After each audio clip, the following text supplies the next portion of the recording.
Hi there, and welcome to the second episode in our polar coordinates mini-series. In this episode, we are going to be graphing polar coordinates, and then I'm hoping that we can relate them back to rectangular coordinates and maybe derive how to start going back and forth between rectangular and polar coordinates. So, a couple of things that we learned in the first video. R is the distance from the origin to the point. So if you look at this polar coordinate system here, each of these dotted lines represents a different R value, the distance from the origin to that point. Theta is the angle between the polar axis and the segment OP. OP being the origin to the point. And so that polar axis is always going to be kind of this horizontal one, and I'm not very good at drawing straight lines, so pretend like that's a straight line. That's our polar axis. In this video, we are going to plot points. So the first point, let's just practice with 1 and 3 pi over 4. Now, in the first video, I think we talked about what these ordered pairs actually look like. So let's go ahead and include that over here is something pretty important to know. So in the rectangular system, it was always x and then y. In the polar system, every single ordered pair is going to be r and then theta. R being that distance and theta being the angle in which you're going to rotate. So here we know the distance from the origin to our point is going to be 1, which means that our point is going to fall on this first circle. That circle represents 1. It represents a radius of 1. So no matter where you're at that circle, the distance from the origin to your point is going to be 1. Theta is going to be 3 pi over 4. 3 pi over 4, if you remember back to your unit circle, is going to be in the second quadrant, and it's going to cut the second quadrant exactly in half. So 3 pi over 4 is going to cut this second quadrant. I'm not very good at writing with this. I'm really sorry. Is going to cut it like this. Pretend like that's a straight line. So that's where 3 pi over 4 is going to be. I have an idea. I'm still kind of learning my technology, so thank you for bearing with me here. So I could take this ruler and it's going to be on this line here.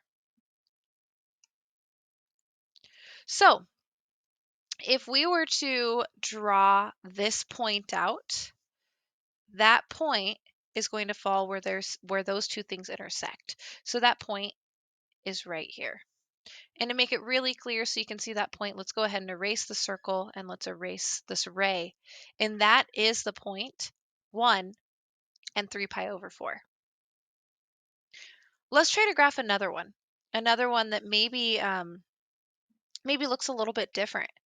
So in this one, we're going to graph 3 and negative pi over 6. So remember, the first piece of this is still how far out we're going. And so we're going to go over to the third circle, and it is going to fall on this third circle. And we're going to rotate negative pi over 6 from the polar axis. So our polar axis is still the horizon, and negative pi over 6 is actually going to be right here. So this point is right there. That wasn't so bad. Let's try another one. Let's say we have the point 3 and 3 pi. Ooh, that might be a little bit trickier. So 3, we are going to be on the outer circle again. So we're going to be on that outer circle again. And 3 pi, well, when I go around once, this is 2 pi. So I have to go around half another time, and this is where 3 pi is going to be. So that's where that ordered pair is.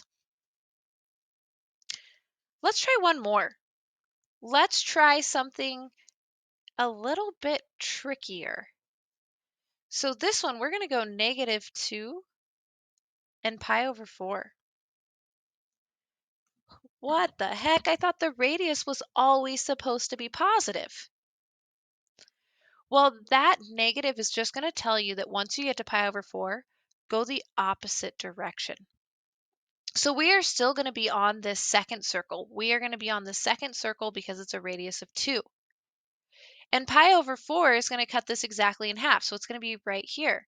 However, the negative 2 says take this and reflect it exactly over. So this point is actually right there because of the negative 2 piece of it. So I'm going to give you a couple that I would like you to try. Try graphing these.